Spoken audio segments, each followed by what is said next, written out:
Bonjour à toutes et à tous, vous avez vu j'ai réussi à le dire sans faute pour une fois, et bienvenue dans une nouvelle vidéo 5 romans. Alors aujourd'hui, je vais commencer directement. 5 romans, c'est le format de ma chaîne où je vous parle de mes 5 dernières lectures. Donc aujourd'hui, je vais vous présenter 5 romans, c'est le principe. Donc je vais vous parler de l'autre côté du mythe, le tome 2 qui s'appelle Penthesilea de Flora Boukri, Parfaite de Caroline Kepnes, Les Faucons de Ravera, le premier tome de Melissa Caruso qui s'appelle La sorcière captive, La faucheuse de Neil Schuterman et le premier tome d'une série qui s'appelle Des dieux et des boulettes, Le prisonnier 42 de Matt Evans. Le premier livre dont je vais vous parler, c'est le deuxième tome de l'autre côté du mythe. C'est une série de Flora Boukri. Sachant que je dis deuxième tome, mais techniquement ce n'est pas vraiment un deuxième tome parce que vous pouvez les lire dans l'ordre que vous voulez. J'avais déjà parlé du premier tome dans une de mes toutes premières vidéos 5 romans, si je dis pas de bêtises, et le premier tome était consacré au personnage de Ariane, et donc ce tome-là est consacré au personnage de Penthesilea. Penthesilea, dans la mythologie grecque, c'est une Amazone qui va combattre du côté des Troyens lors de la guerre de Troie, et elle va être tuée par Achille, et la légende raconte que, enfin certaines sources disent que dès l'instant où Achille la tue, il en tombe amoureux. Glauque, mythologie grecque, glauque. Sachant que toutes les versions du mythe disent pas forcément ça, mais là du coup on a une réécriture du mythe de cette Amazone. Je pense que ce roman a les mêmes qualités et les mêmes défauts que son prédécesseur, c'est-à-dire que en matière de qualité on a une réécriture de mythe qui est vraiment très intelligente, l'utilisation des noms grecs que j'adore. On a vraiment, on est pris dans l'histoire, c'est bien écrit, c'est bien raconté. Même si c'est jeunesse, ça n'hésite pas à aller vers des côtés sombres, des côtés tragiques. Ça n'essaye pas de transformer l'histoire avec un happy end, tout simplement. Mais les défauts sont les mêmes. L'autrice essaye parfois du coup essaye de changer l'histoire, vu que c'est une réécriture des mythes. Le titre de la série c'est De l'autre côté des mythes, mais du coup parfois elle invente des choses et j'ai l'impression que ce qu'elle invente c'est pas toujours les meilleures parties du roman. Un petit défaut, c'est que il est dit que Achille et Patrocle sont amis. Mais moi je ne veux pas qu'ils soient amis, je veux qu'ils soient amants et amoureux dans toutes les versions qui existent. Non mais à part ça, vraiment une lecture très sympa. Malgré tout, bon, je crois que je l'ai quand même préféré celui-là à celui d'Ariane, même si celui d'Ariane m'avait bien plu. Et surtout, les couvertures sont toujours aussi belles. Voilà, c'est à peu près tout ce que j'ai à dire sur ce livre. Ensuite, j'ai lu Parfaite de Caroline Kepnes. Alors j'ai appris, après avoir lu ce livre, que apparemment il y avait une série qui avait été déclinée de ce livre, qu'il avait eu du succès, etc. Sachez tout simplement que quand je l'ai lu, je ne savais rien de tout ça. Je l'ai lu par hasard complet, je l'ai trouvé dans une bibliothèque, je l'ai lu, voilà. Donc Parfaite, c'est l'histoire d'un homme qui est un libraire qui va tomber raide dingue amoureux d'une femme et qui va se mettre à la stalker, à l'épier, à tout faire pour qu'elle tombe amoureuse de lui, tout simplement.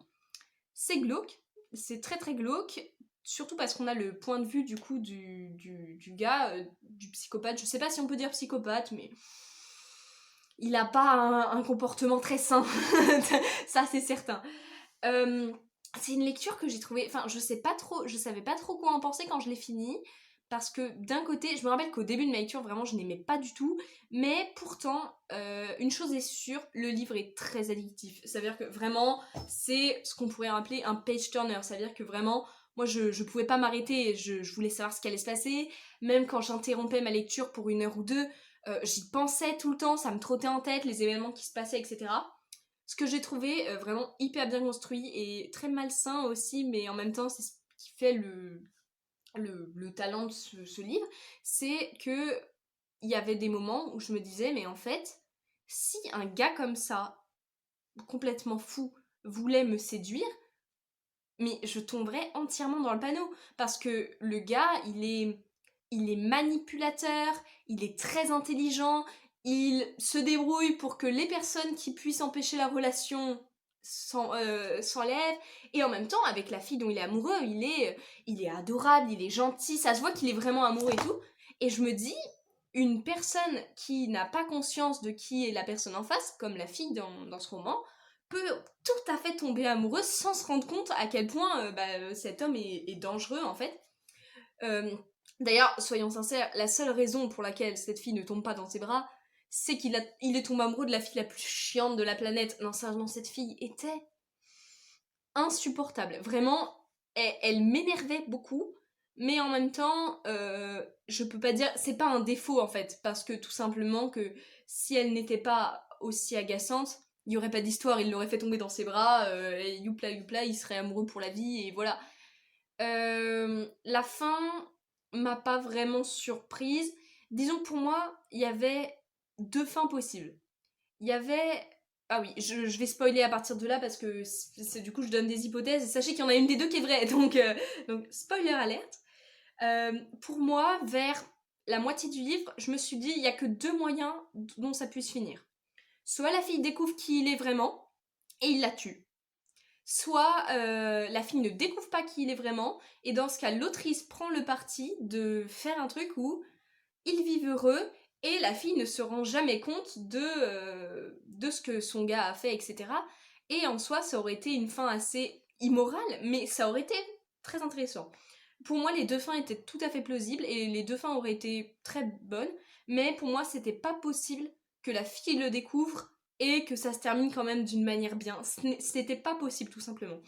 Et à un moment, vers les trois quarts du livre, il y a eu l'histoire a pris certains tournants qui ont fait que je me suis dit, ok, c'est sûr, ça peut pas se finir avec la fille qui tombe amoureuse de lui et basta. La fille est trop compliquée, il y a trop de choses qui se mettent en travers de son chemin. Il va forcément se faire prendre à un moment ou à un autre. Et résultat, la fin, du coup, c'est la première option que j'ai dite. Voilà, j'ai bien fait de prévenir qu'il y avait des spoilers parce que ça, c'est gros spoiler. Donc voilà, fin des spoilers pour ceux qui voudraient revenir. C'est un livre que je recommande, je sais pas trop, si je le recommande, mais vraiment, si vous êtes pas quelqu'un de trop sensible, si vous aimez les thrillers psychologiques, euh, attention, trigger warning, meurtre, trigger warning, manipulation, maladie mentale aussi. C'est un livre vraiment assez dérangeant et ça m'étonne pas qu'il ait été adapté en série et que ça ait bien marché, même si je n'en avais aucune connaissance jusque-là, parce que c'est vrai que c'est typiquement le genre de livre qui peut faire une excellente adaptation. Voilà, j'ai rien de plus à en dire. Je suis assez mitigée sur ce livre. En soi, ça a quand même été une lecture, à défaut d'être bonne, qui a été marquante. Voilà, disons ça. Ensuite, j'ai lu le tome 1 des Faucons de Ravera je regarde, excusez-moi, j'ai mes petites notes, de Melissa Caruso, le premier tome qui s'appelle La sorcière captive, qui a été une déception énorme, une énorme déception. Il faut savoir que j'attendais beaucoup de cette série parce que, en fait, j'en ai entendu parler par Alex Bookin en Prada, qui est une booktubeuse que j'aime beaucoup, et habituellement, le type de livre qu'elle conseille, elle a à peu près, j'ai l'impression qu'on a un peu les mêmes goûts de lecture. Et donc quand elle parle d'un coup de cœur, il arrive souvent que ce livre me plaise énormément. Et donc elle avait parlé de cette série avec vraiment beaucoup de passion, en disant que c'était vraiment une série excellente, etc. Et vraiment, j'attendais beaucoup de ce livre. J'avais offert ce livre à une amie et on avait décidé d'en faire une lecture commune. Et en fait, on a été très déçus, toutes les deux. Donc je vais vous expliquer pourquoi, hein. Pas de problème. En fait, donc déjà un petit résumé. Les Faucons de Ravera, c'est une histoire de fantasy. Ça se passe dans un monde qui ressemble un peu à l'Italie de la Renaissance. Et on suit l'histoire d'une jeune aristocrate dont la mère est la comtessa, donc elle a un pouvoir politique énorme. Et elle est amenée à succéder à sa mère. Et un jour, par hasard, enfin les événements font qu'elle se retrouve à devenir faucon. Donc les faucons, en fait, ce sont des personnes... Il y a des personnes, en fait, qui ont des pouvoirs. Et les faucons, ce sont les personnes qui contrôlent ces personnes qui ont les pouvoirs, en fait. Et donc elle va se retrouver faucon d'une sorcière de feu qui s'appelle Zaira. Et là, les ennuis vont commencer, etc. Intrigue politique, va falloir qu'elle se fasse aimer de Zagra, etc. etc.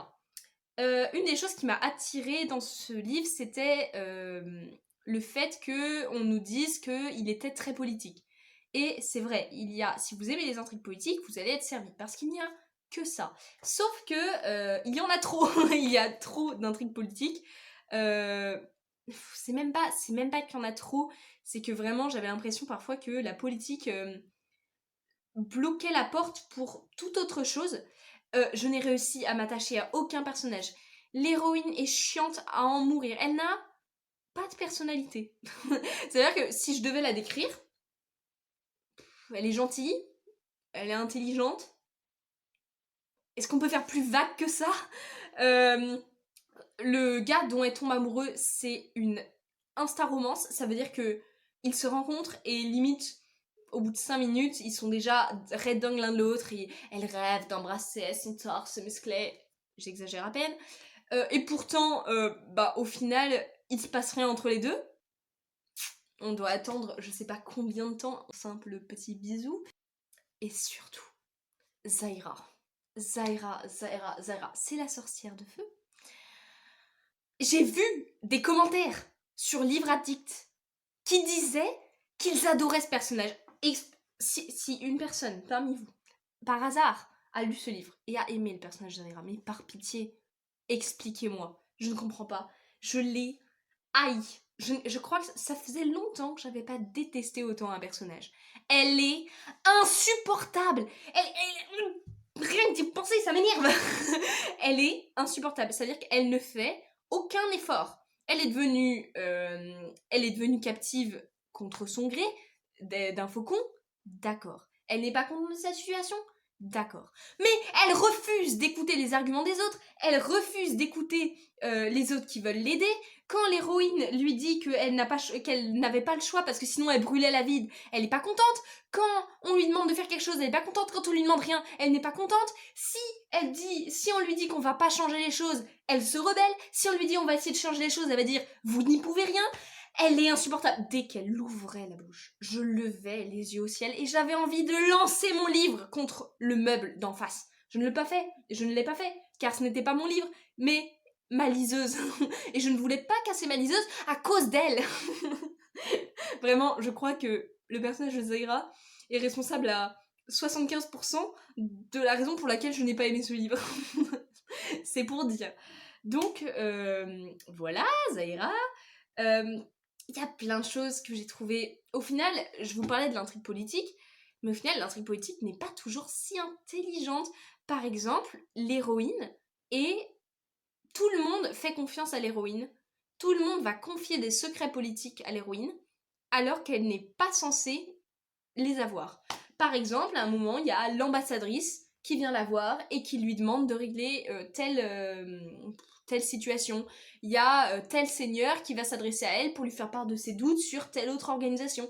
Il va vraiment y avoir énormément de monde qui vont la chercher, elle, et qui vont la trouver, elle, pour parler des problèmes. Sauf qu'en fait, quand on y réfléchit, ces gens-là n'ont aucune raison de s'adresser à elle en particulier, tout simplement car elle n'a aucun pouvoir pour le moment. En tant que Faucon, elle est rattachée à l'administration au-dessus d'elle, et elle n'est pas encore contessa. Pour l'instant, elle n'a aucun pouvoir. Plus tard, elle aura des pouvoirs politiques, certes, mais pour le moment, elle n'en a aucun. C'est sa mère qui a tous les pouvoirs. Donc, je ne comprends pas le fait que tout le monde se tourne vers elle alors qu'ils n'ont aucune raison de le faire. Il y avait vraiment beaucoup de choses qui n'allaient pas dans ce livre. En fait, je crois que le plus gros défaut, l'univers est bien construit. Ça, d'accord, l'univers est bien construit, mais le fait est que vraiment, je n'ai réussi à m'attacher à aucun personnage. Autre chose, c'est un livre de fantasy et on n'a aucune magie. Ça veut dire qu'à part au tout début et à la toute fin, il n'y a pas une scène de magie, vraiment. Enfin, il y en a un peu de temps en temps, mais c'est vraiment très mince, alors que c'est quand même censé être de la fantasy. Et la magie est quand même censée être au centre de l'intrigue. Donc bon, voilà. Il y avait des méchants qui étaient prévisibles. Une fin qui était pas si étonnante que ça. Bon, à la fin, heureusement, la fin donne quand même envie de lire la suite. C'est ça qui m'énerve, parce que je me dis, il y a tellement de personnes qui ont adoré cette série, peut-être que ça se rattrape sur le 2, mais franchement, moi j'ai pas envie de lire le 2 pour l'instant, parce que vraiment, j'ai pas aimé, ça a été une énorme déception. Les personnages, Zaira. Oh là là, de ce personnage, si je pouvais la rencontrer, mais il y a tant de fois où... En fait, ce qui est bien, c'est que je te le disais en direct avec une amie, du coup, et ce qui est bien, c'est que du coup, on s'écrivait en même temps, on avait les mêmes ressentis, et du coup, ça m'a permis de mettre un peu des mots sur ce que je ressentais, et aujourd'hui, c'est pour ça que je peux vous en parler vraiment de manière un peu plus construite, là, de face caméra.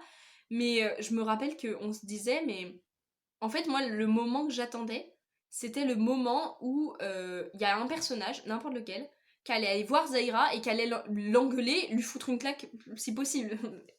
Bon, qu'elle allait la voir et qu'elle allait lui dire, mais en fait, de quoi tu te plains?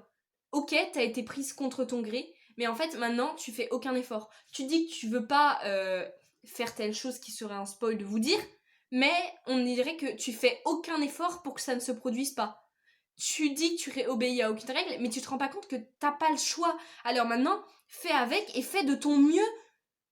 Mais en fait, il y a aucun moment où aucun personnage ne lui dit ça. Ça veut dire que quand Saïra dit quelque chose, l'héroïne, plutôt que de se rebeller en se disant mais elle est insupportable, va dire ah oui, elle a raison, au fond, moi je ne suis que d'accord, d'accord, d'accord, mais au bout d'un moment, en fait, j'attendais qu'une chose, c'est que Zaira soit remise à sa place. Elle n'a jamais été remise à sa place. Et à la fin, en plus, les filles sont là, ouais, non, mais en fait, on a traversé des épreuves ensemble, on est amies maintenant.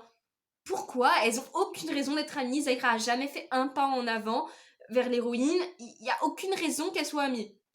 Bon, voilà. Non, ce qui était sympa, l'univers est bien construit, ça je l'accorde, et l'ambiance 16e siècle, Italie du 16e siècle était vraiment sympa, mais à part ça, bon, je sais pas si je lirai la suite. Voilà, j'ai lu La Faucheuse de Neil Shatterman. Enfin, ça faisait super longtemps que je voulais lire ce livre. Et ça a été une très très bonne lecture qui a rattrapé les Faucons de Ravera. La faucheuse, ça parle de notre monde, ça se passe dans le futur, et en fait, les humains ne peuvent plus mourir naturellement. La mort n'existe plus, tout simplement, et le seul moyen de réguler la population, les seules personnes qui peuvent euh, créer la mort, si j'ose dire, ce sont les faucheurs et les faucheuses. C'est une communauté qui ont un pouvoir énorme qui est de tuer les gens. Et on va suivre deux jeunes adolescents qui vont être choisis par un faucheur pour être leur apprenti. Et à la fin, l'un des deux deviendra le prochain faucheur ou la prochaine faucheuse. J'en avais entendu beaucoup de bien, comme les Faucons de Ravera, mais j'ai adoré, pas comme les Faucons de Ravera. C'était vraiment une super lecture. L'univers est ultra bien construit, la plume est fluide, tous les enjeux sont de vrais enjeux. C'est-à-dire que ça apporte vraiment plein de réflexions. Le livre apporte plein de réflexions sur la mort.